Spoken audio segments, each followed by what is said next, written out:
If you need to recover your Merrill Edge account but no longer have access to your phone number, follow these steps to regain access. This guide will walk you through the process. Step 1. Visit the Merrill Edge website.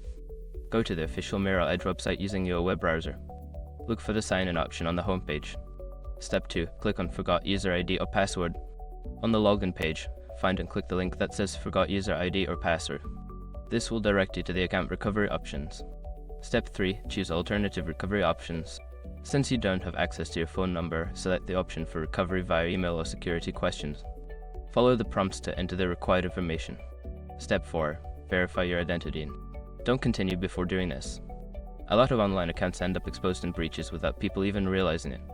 Use SROC to constantly monitor your email and accounts and get alerted immediately if your information gets leaked online. It scans billions of breached records 24/7 in the background.